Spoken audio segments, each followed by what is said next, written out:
कधी विचार केलाय का आपल्या आजूबाजूला किती लोक राहतात किंवा अख्ख्या जगात किती अब्ज लोक असतील? हे आकडे ऐकायला खूप मोठे वाटतात नाही का?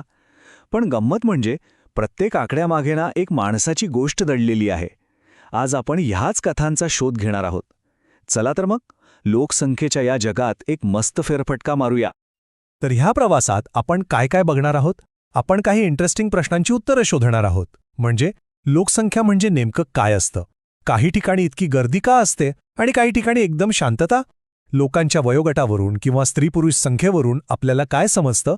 आणि सगळ्यात महत्त्वाचं, या सगळ्याचा आपल्या जगण्याच्या क्वालिटीशी काय संबंध आहे? चला सुरुवात करूया पहिल्या प्रश्नापासून. ओके, तर सगळ्यात आधी लोकसंख्या हा जो शब्द आहे ना त्याचा अर्थ समजून घेऊया. वाटतं तितकं काही अवघड नाहीये. खरं सांगायचं तर हे आपल्या रोजचा आयुष्याशी जोडलेलं आहे. एक साधा विचार करूया.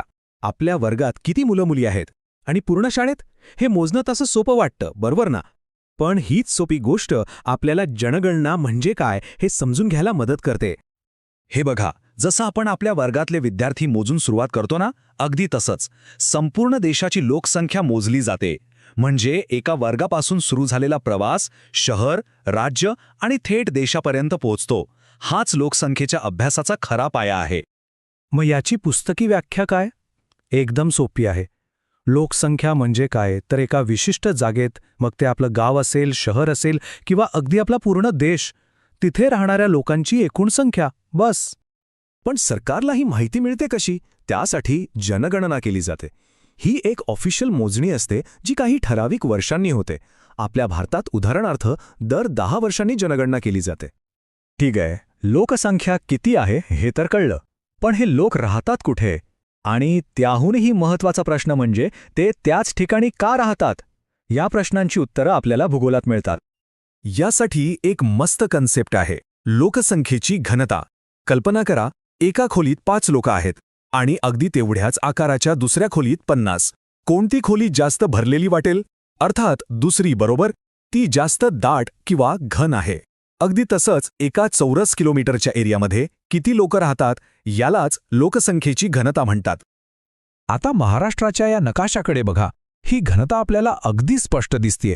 जिथे रंग जास्त गडद आहेत, म्हणजे मुंबई पुण्यासारखी शहरं, तिथे प्रचंड गर्दी आहे. आणि जिथे रंग फिक्कट आहेत ते ग्रामीण आणि तुलनेने कमी वस्तीचे भाग आहेत. पण असं का होतं की काही ठिकाणी गर्दी आणि काही ठिकाणी शांतता? यामागे ना बरीच कारणं आहेत, जसं की भौतिक कारणं. सपाट जमीन आणि चांगलं हवामान असेल तर लोकांना तिथे राहायला आवडतं. मग आहेत आर्थिक कारणं. जिथे उद्योगधंदे, नोकऱ्या आहेत तिथे गर्दी वाढतेच. याशिवाय राजकीय आणि सामाजिक कारणंही तेवढीच महत्त्वाची ठरतात. चला आता आपण फक्त आकड्यांच्या पलीकडे जाऊन बघूया.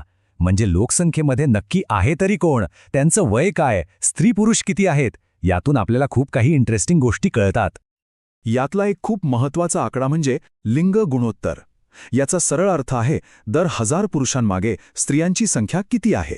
हा आकडा फक्त स्त्री-पुरुषांची संख्या सांगत नाही, तर तो समाजाची मानसिकता आणि लोकांच्या आरोग्याबद्दलही खूप काही सांगून जातो.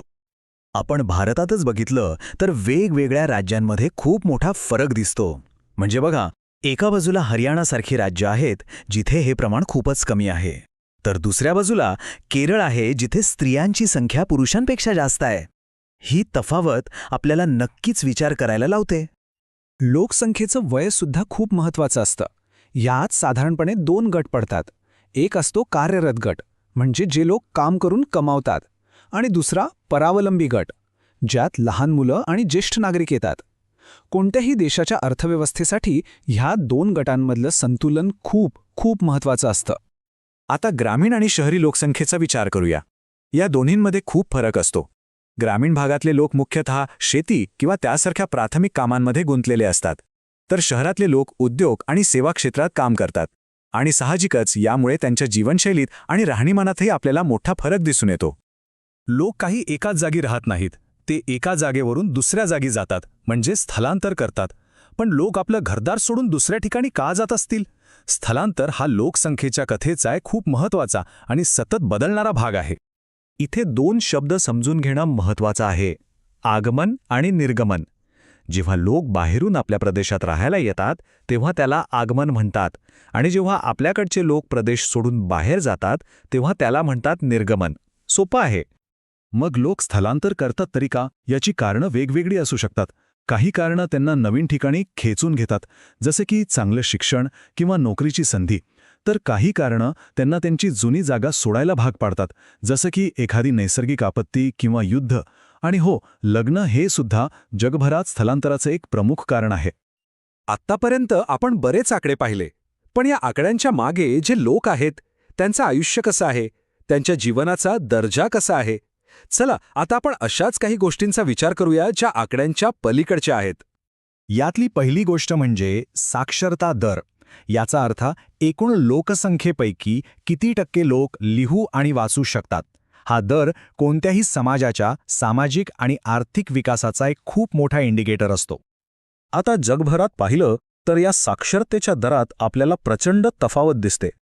काही देशांमध्ये तर जवळजवळ सगळेच लोक साक्षर आहेत, तर काही देशांमध्ये निम्म्या लोकांनाही लिहिता वाचता येत नाही.